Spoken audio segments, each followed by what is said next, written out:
Bonsoir à toutes, bonsoir à la case. Emma est ravie de retrouver Zot aujourd'hui, ce soir, ce mercredi soir. Passe un petit moment avec Zot et aussi en compagnie de ma chère Kelly. Bonsoir Kelly. Bonsoir Koulsoum et bonsoir Zot toutes et Zot tous. Et oui, heureuse toujours d'être donc parmi vous et merci pour nous accueillir au sein de vos foyers. Et ce soir, en fait, on accueille un nouveau pour notre émission. Exactement, ça, tu peux le dire. Parce que c'est sa première venue parmi nous. Donc, bonsoir Jean-Claude Oyo. Gio, pardon. Oh là là. C'est joli aussi. Oui, en tout cas, il y a le Io. Voilà. Bonsoir Kelly, bonsoir Koulsoum, bonsoir à tous les téléspectateurs. Merci de me recevoir sur votre plateau. Oui, bonsoir Jean-Claude Gio. Et donc, Jean-Claude nous vient du Morbihan. Et puis, c'est un peu un enfant du monde, parce que il est né à Paris, il va au Morbihan, il grandit dans le Morbihan, il voyage à Tahiti, après Tahiti, à la Réunion, et encore c'est pas fini, peut-être qu'il nous réserve d'autres aventures. Donc c'était un enseignant spécialisé, et puis après il s'est mis à l'écriture. Peut-être que vous avez lu son premier roman qui s'intitule Les Fils de Pleutre, en 2023. Il écrit ce roman un peu autobiographique qui va raconter en fait un peu son histoire pesant, mais vous pouvez dire le deuxième E42 qui n'a rien à voir. Rien à voir, qui sort en 2004 et c'est pour ça qu'on l'a sur le plateau aujourd'hui. Exactement. Alors, donc, il nous vient avec E42. Alors, déjà, on peut donc se poser la question de ce titre très énigmatique. Oui, tout le monde me la pose. Parfois même dans les séances de dédicace, les gens pensent que j'ai écrit un roman sur les colorants. Exactement, parce que ça fait exactement penser à ça. J'ai pensé à une formule mathématique. Voilà, non. E42, c'est le nom, c'est l'abréviation, mais c'est le nom d'une organisation de résistance clandestine. D'accord. En fait, le E pour Espoir 42. Voilà. Espoir 42. Puis le 42, nous, on avait pensé à des choses, des chiffres inversés, mais on est à côté, littéraire que nous sommes. À côté. Donc, c'est un second roman, roman d'anticipation. Oui. Et alors, quelque chose, dès que j'ai commencé à lire cette histoire, j'ai été prise depuis la dédicace que vous faites à toutes celles et à tous ceux qui, de par le monde, risquent leur peau pour la démocratie. Oui. Et moi j'ai un nom à qui j'ai pensé, mais je voulais savoir, vous avez pensé à qui en écrivant ce... On pourrait penser à plein de noms, évidemment. Moi, celui qui me vient ce soir tout de suite à l'idée, c'est Boualem Sansal. Et moi aussi, j'ai pensé à lui. Je me suis dit qu'il fallait vraiment Boualem Sansal, qu'on a reçu ici à La Réunion lors du dernier Salon Athéna. C'est peut-être une de ses dernières sorties d'Homme Libre. Pour les téléspectateurs qui ne savent pas, Boualem Sansal, c'est un écrivain franco-algérien qui est emprisonné actuellement en Algérie pour ses écrits, et uniquement pour ses écrits. Il a 80 ans. 80 ans, il a un cancer avancé, et peut-être qu'il va y mourir. Et juste parce qu'il a écrit contre le régime algérien. Voilà. Et c'est ce qui... Et donc, on peut penser aussi que de nos jours, nous sommes en 2024 et qu'on peut encore, par nos écrits, se retrouver un moment... Voilà, être condamné. Effectivement, je pensais à lui, et puis une petite pensée aussi à tous ces journalistes, à tous ces gens de la presse écrite, tout à fait. Et qui il y a d'ailleurs dans le roman 42 une histoire célèbre, JPK, Jean-Paul Courreau, qui a été assassiné. On le sait très bien, tout le monde le sait, que c'était par le président de la Polynésie à l'époque, Gaston Floss, avec des soutiens politiques en France. Il a été vraisemblablement noyé dans le canal entre Tahiti et Moorea, parce qu'il enquêtait sur des malversations, sur des choses comme ça à Tahiti. Parce qu'on peut se dire que de nos jours, écrire, la plume, ça ne risque rien, mais non. Mais les mots sont devenus dangereux. On voit ce qui se passe aux États-Unis, on commence à interdire certains mots, on commence à interdire certains livres dans les universités, y compris à Harvard. Donc l'écrit et la pensée, c'est directement lié, et empêcher les gens d'écrire, c'est empêcher les gens de penser. Bien sûr. C'est scléroser la pensée. Tout à fait. Alors, donc, maintenir les choses. Exactement. Donc, notre roman commence donc avec ce prologue où vous parlez de Berlin et de l'importance de ce sommet pour le climat. Voilà. Donc, on démarre avec ça. Donc, un roman empreint d'écologie. Oui. empreint d'écologie, avec un regard quand même un petit peu critique aussi. Oui. Voilà. Oui, le roman démarre sur Berlin 2036. Voilà. En fait, les dirigeants du monde s'entendent pour qu'on n'ait plus le droit de voler, plus le droit de prendre l'avion. Oui, voler dans le sens de prendre l'avion. Oui, c'est pour ça que je précise. On transforme le vol en quelque sorte en crime d'écocide, quoi. Voler, prendre l'avion, c'est devenir un criminel. Oui. Il n'est pas impossible qu'on y arrive un jour. C'est pas forcément dystopique. On commence déjà. Il y a déjà beaucoup de gens qui ne veulent plus voyager parce qu'ils ne veulent plus prendre l'avion. Ou bien qui limitent leur voyage, ça je peux les comprendre. De là à tout interdire, mais on n'en est pas là. Ils n'ont pas fait un buzz sur l'équipe de France qui prenait des avions pour aller s'entraîner. Et puis il y en a un qui a répondu, oui, vous voulez qu'on y aille en char à voile, c'est ça. Quelque chose comme ça. Oui, parfois c'est impossible. Nous, ici à La Réunion, et on est bien obligé de prendre l'avion. Si sinon on reste là. Sinon on reste là. Ou alors on y va en bateau, mais ça va être très très long et les vacances ne seront pas suffisantes pour l'aller-retour. Exactement. Donc oui, alors dans ce roman, on suit quand même les aventures, entre guillemets, du personnage principal qui est Walter Duflo. Oui. Alors, est-ce qu'il a été, ce personnage vous a été inspiré par d'autres personnages réels ? Non, c'est vraiment le pur produit de mon imagination, d'accord. Walter Duflo. Oui, j'ai rencontré des gens qui écrivaient dans la presse écrite et tout ça, mais pour le coup, je voulais un personnage qui soit embarqué dans une histoire sans qu'il en ait envie. Oui, parce que c'est totalement donc, ça. Walter Duflo, c'est un journaliste, comme on en croit. C'est même pas un journaliste, il finit pas comme ça. Non. Et bon, il écrit. On l'a repéré parce qu'il écrit bien, il a une plume hyper caustique, et un jour, quelqu'un va lui proposer de travailler. Il ne sait pas trop pour qui au départ. Exactement. Oui, parce il tombe sur un message énigmatique. Énigmatique sur son ordinateur, et donc il fonce un peu tête baissée dans une histoire qui va totalement le dépasser. Oui. Et là, on est en 2039, mais j'ai envie de dire que c'est dans 14 ans. C'est pas, ça peut arriver très vite. Voilà, avec l'évolution, ça peut arriver très vite. Donc là, on démarre l'histoire avec ce personnage qui est peut-être un peu paumé au début. Paumé sympathique. Oui, c'est un anti-héros. Voilà, complètement. Il n'a rien d'extraordinaire. Il est très banal. Oui. Mais c'est justement ce côté-là, en fait, que vous avez voulu mettre en avant. Pourquoi j'ai voulu le mettre en avant parce qu'on voit souvent des personnages, des gens qui s'engagent. On s'engage aussi avec ce qu'ils sont, c'est-à-dire avec leur état d'esprit, avec leur état physique, avec leurs doutes, avec leurs maladies. On n'est jamais qu'une personne, même les hommes politiques ou les stars qu'on peut voir à la télévision. Quand elles se retrouvent toutes seules avec elles-mêmes, elles ne sont plus ces personnages-là. Elles sont elles-mêmes, avec leurs soucis physiques, avec leurs soucis psychologiques. C'est ça que je voulais montrer. Je voulais montrer que même un personnage comme ça, même un pauvre monsieur comme ça, peut être complètement dépassé par l'histoire. Et pourtant, à la base, c'est un humain comme vous et moi. Ben oui. Voilà.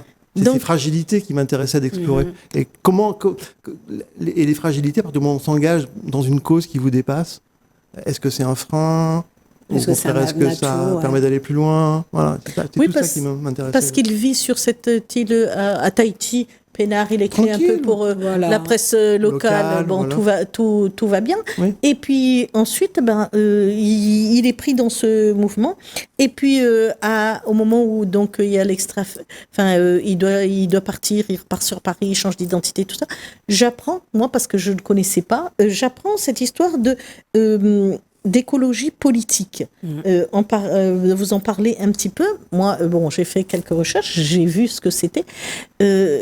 Moi, je me suis dit, vous avez bien ficelé la chose quand même, en introduisant en l'introduisant, je veux dire, mais de façon par petites gouttes, parce que c'est pas le roman n'est pas dessus. Non, le roman c'est pas un roman sur l'écologie. Non, c'est pas dessus. Mais c'est là par moment, et ça revient. Comme ça, comme la politique, comme autre chose qui revienne. Oui, parce qu'on en parlait tout à l'heure hors antenne, mais j'ai imaginé, c'est mon imagination, mais l'écologie politique, elle est politique, l'écologie par définition. On veut changer le monde, on fait de la politique, ça c'est obligatoire. C'est pas les écologistes qu'on connaît là que je mets en scène dans ce livre. Non. Mais je pense qu'il y a des tentations, ou il pourrait y avoir des tentations dans le mouvement écologique de radicalisation, comme il y en a dans toutes les philosophies, dans toutes les religions, dans tous les partis politiques, ou pas dans tous, mais dans beaucoup. Et effectivement, je pense qu'il existe déjà des groupes écologistes ultra radicaux qui sont prêts qui seraient prêt peut-être à ce qu'on instaure des dictatures pour que ça aille plus vite. Oui, Voilà, oui. Oui, il parle même dans le roman d'un retour peut-être à Papette du nucléaire. Enfin, on y est. Hein. L'actualité nous ramène à cela. Oui, c'est un roman qui ramène à l'actualité sans arrêt. Hein. Exactement. Et donc, justement, alors, pour les téléspectateurs, vous pouvez donc nous définir le terme de dystopie, parce qu'on est carrément dedans, c'est un roman. Oui, une dystopie, il y a plusieurs définitions. C'est quelque chose qui est, en général, c'est sombre. Oui. Plutôt noir, sombre, et ça se passe dans le futur. Et on essaie de tordre un peu le réel pour arriver, on essaie d'aller jusqu'au bout, d'aller un peu plus loin. Et si ça continuait, et si, on arrive à la dystopie. C'est ça, c'est un petit peu, c'est ça. Et donc à côté, vous construisez aussi ce personnage qu'on aime bien, qui suscite aussi beaucoup d'intérêt, ce personnage de Anne, qui est là. Qui est là, qui est là comme un fantôme, hein, parce que elle est là, c'est la personne qui le remet un peu dans le droit chemin. C'est l'histoire de deux locataires sur le tard. La veuve et le célibataire. Oui, la veuve et le célibataire. Sur le tard, en fait. Ils se rencontrent sur le tard. En 2036, les prix tahitiens étant devenus exorbitants, ils se mettent ensemble pour partager les frais. C'est déjà exorbitant à l'heure actuelle, mais bon, ça sera encore pire. Voilà. Et donc lui, ils vivent côte à côte, mais il y a quand même quelque chose entre eux. Oui. Il y a une forte amitié, on va pas dévoiler la suite. Mais bon, ils sont ensemble. Et puis de mettre qu'elle décide, de lui donner un certain âge, c'est aussi comme une sagesse qui est un petit peu. C'est un peu sa voix. C'est lui dit attention. Qui en fait qui n'écoute pas d'ailleurs. C'est une nouvelle forme peut-être de relation. Enfin, Ah oui. Ça m'a un peu interpellée. Je me suis dit peut-être une nouvelle définition de qu'est-ce que c'est vivre ensemble. Oui, qu'est-ce que c'est vivre ensemble. Parce qu'on s'interroge beaucoup dans ce roman-là. Qu'est-ce que c'est vivre ensemble, surtout à cet âge-là. Exactement. Partager la même salle de bain, je dis, c'est pas si simple en fait. Quand on a 70 ans et qu'on se connaît pas beaucoup. Et donc voilà. Et puis il y a aussi un moment quand on est un peu sur Paris, vous parlez de ces gens qui un peu entretiennent la guerre civile, ce contexte-là, et comment ça se nourrit en fait de fantasme en fantasme, que ça se... Oui, là on rentre dans le cœur du bouquin, qui est le populisme. Le populisme, c'est ça. Un populiste, c'est quelqu'un qui dit dites-moi votre colère et je vais l'épouser. Mais en fait, c'est juste pour parvenir au pouvoir. C'est de la démagogie, tout le monde le sait, mais ça fonctionne comme ça quand même, cette espèce on monte le peuple contre les élites. Bon, c'est vieux comme le populisme, en fait. Voilà. Exactement. Oui. Mais vous réussissez quand même à ne pas faire un roman populiste non plus. Non, c'est pas un roman populiste, c'est un roman plutôt antipopuliste quand même. C'est ça. Et c'est ça qui est bien, parce que bon, on sent monter les choses, on voit venir, on se dit bon, ça y est, je vois où il va nous emmener. Ben non, il nous emmène pas là. Non. Oui, j'aime bien jouer avec ça. Il nous emmène pas là, il va tourner. Oui, parce on refait un virage. On refait un virage et on revient. Et on revient. Et ça, c'est fabuleux. Voilà. Alors justement, pour revenir à ce personnage de Walter Duflo, est-ce qu'on pourrait dire que c'est un lanceur d'alerte? Oui. C'est quelqu'un qui est dans l'action malgré lui. Oui, c'est un lanceur d'alerte. Oui. Voilà. Et donc, quels seraient en fait les messages à travers son action, qu'est-ce qu'il tente de faire justement, et à travers lui, qu'est-ce que vous... Moi, je pense que lui, le message de Walter, et si je me mets à sa place, c'est attention à ce qu'on vous raconte. Voilà. Allez au-delà du réel, allez au-delà des apparences, allez voir réellement ce qui se passe. Je pense que c'est ça que veut dire Walter. Donc éveiller les consciences. Oui, rester libre en fait. Rester libre. Voilà. Travailler son esprit critique. Bien Est-ce sûr. que vous pensez que justement, actuellement, notre esprit critique est totalement annihilé? On essaie de contrôler notre esprit critique. Est-ce que c'est dangereux? Je n'irai pas jusqu'à dire qu'il est annihilé, mais en tout cas, il est très sérieusement mis en danger, oui, bien sûr. Bien sûr. On ne va pas développer ici le pouvoir des réseaux sociaux, le pouvoir des médias, le pouvoir, là, on est quand même manipulé, j'aime pas ce mot, mais on est quand même pas mal conditionné. Oui. Quand on voit tout ce que ces IA arrivent à faire. L'IA, bien sûr, les fake news, on est dans le royaume des fake news, on est même dans l'ère de la post-vérité actuellement, c'est-à-dire qu'il n'y a plus de faits. Je ne sais pas si vous avez remarqué, il n'y a plus de faits, il n'y a plus que des opinions sur les faits. Donc partant de là, comment on débat entre nous si on n'est même pas capable de se mettre d'accord sur un fait? Donc on débat sur des opinions, des ressentis, et donc le réel là-dedans a tendance à à se diluer, quoi. On n'en parle plus, en fait. Et c'est assez dangereux, je pense. Donc, il est là pour nous alerter, pour nous guider. En tout cas, c'est alors, à sa manière. Parce que lui, complètement. Mais peut-être qu'il n'en a pas conscience, lui. Lui, il fait ce qu'on lui a demandé de faire. Voilà, un bon petit soldat de ce moment. On lui demande d'écrire, il écrit. Mais c'est quand même aussi un espoir. Il y a de l'espoir.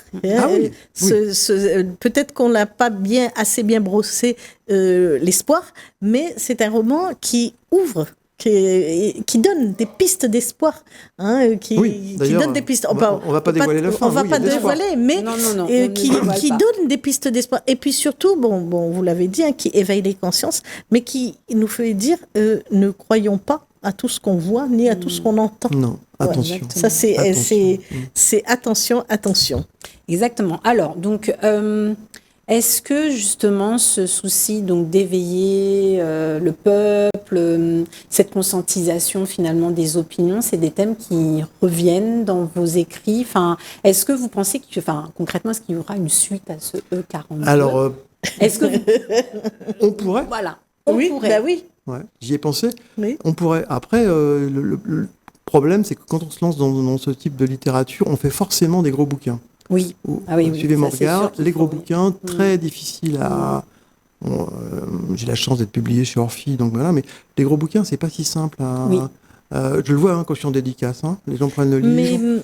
Ils regardent les pages. Alors je leur dis, mais ça se lit vite, on est emporté. Mais donc voilà. Oui, mais pourquoi pas ? Il pourrait y avoir une suite, bien sûr. Mais les Américains, je fais un aparté, mais ils font des livres, mais les livres les policiers et tout, c'est des gros livres, des 700, des 800 pages. Mais moi je me suis freiné. Oui. Donc oui, pourquoi pas une suite ? Mais voilà. Ça serait bien. Donc une alors, suite on va passer, avant de... parce que l'heure tourne, on va passer à l'objet. Oui, alors vous m'avez demandé d'apporter un objet qui me caractérise. Alors moi, l'objet qui me caractérise, si je demande à tous ceux qui m'entourent, à toute ma famille, ils diraient le livre. Ah bah oui, je passe ma vie à lire, je lis 2-3 livres par semaine. Bon, je regardais ma bibliothèque avant de venir, j'ai des centaines de livres, je me suis dit, mais lequel j'apporte ? Pourquoi plus celui-là que le dernier ? Je sais pas pourquoi. Alors j'ai apporté un truc qui me suit tout le temps, voilà, c'est ça, c'est un marque-page. C'est le trait d'union entre moi et le livre. Bon, il y a des gens qui cornent les pages, moi je déteste ça, il y a des gens qui se rappellent là où ils sont arrivés. Moi je gribouille dedans aussi, mais bon. Oui, on peut des fois gribouiller, ça dépend de... Voilà. Moi, j'ai apporté un joli marque-page, parce que voilà, ça me symbolise bien. Très joli, et il vient d'où ? Vous l'avez... Alors, il faut que je parle un petit peu de ma vie personnelle. Alors ça, ce sont des marque-pages qui sont peints par ma compagne, pardon. C'est super. Ils sont en vente, elle en fait plein, voilà. Donc c'est sympa d'avoir des jolis marque-pages. Oui. Voilà. Et puis ce sont des beaux cadeaux aussi, Oui, ils sont en vente, on les trouve. Ah ouais, voilà. D'accord. Dis donc, ça c'est... Alors, Jean-Claude, où est-ce qu'on peut te trouver ? Est-ce que tu as des séances de dédicaces ? Je viens d'en faire une douzaine. Donc là, au mois de juin, c'est un peu fini. Je pense à la rentrée, il y a encore des endroits que j'ai pas fait. Oui, on devrait me retrouver à la librairie Autrement à Saint-Denis, je pense, à la Fnac du Port que j'ai pas encore faite. J'ai fait toutes les autres, mais pas celle-là. Au salon Athéna. Oui, je serai à Athéna, bien sûr, le rendez-vous incontournable. Plusieurs créneaux, j'espère. Oui, c'est sûr. Et puis sur les réseaux, bien sûr. Si on tape mon nom, on me trouve partout sur les réseaux. Oui, ça c'est sûr. D'accord. Et donc là, sur le E42, on n'a pas expliqué le 42. On l'avait dit déjà hors antenne, mais les 42 guidés quand même. On les a guidés un petit peu. Mais Jean-Claude, il veut pas trop. Non, mais je sais bien. Mais voilà, c'est pour leur donner. Parce qu'il y aura des élections en 2042 si le calendrier est respecté, sauf si un de nos futurs présidents ou présidentes démissionne avant. Si on respecte le calendrier, si vous comptez bien, 27, 32, 37, 42. C'est tout. Ah bah oui, des élections de 42, donc c'est pas la peine de chercher... Que seront-elles ? On n'en sait rien, on verra. Exactement. Mais si on lit le livre, on peut quand même avoir un petit on peut avoir un peu le sourire. Exactement. Donc, ça peut être en attendant 2042, en espérant 2042, en électrisant 2042. C'est ça. Donc, les élections 2042. Voilà, c'est ça. Voilà. Bon, très, très bien. Bon, voilà, on arrive à la fin de notre émission. Ça passe très vite. Ça passe très vite, oui. Et donc, on espère te revoir. Mais certainement pour le prochain. Oui. Qui est déjà chez l'éditeur. Donc, voilà, pour l'instant, il n'est pas encore... Ils n'ont pas décidé. Mais... La suite déjà? Non, c'est non, la suite se passera. Je me suis dit. La suite, ça va te plaire. Kulsoum se passera entre la Réunion et la Bretagne. Voilà. Exactement. Exactement. Voilà. Bon, merci bien. à vous. Merci beaucoup. Merci beaucoup. Jean-Claude et merci à tous et à toutes. Nous retrouve pour d'autres aventures littéraires.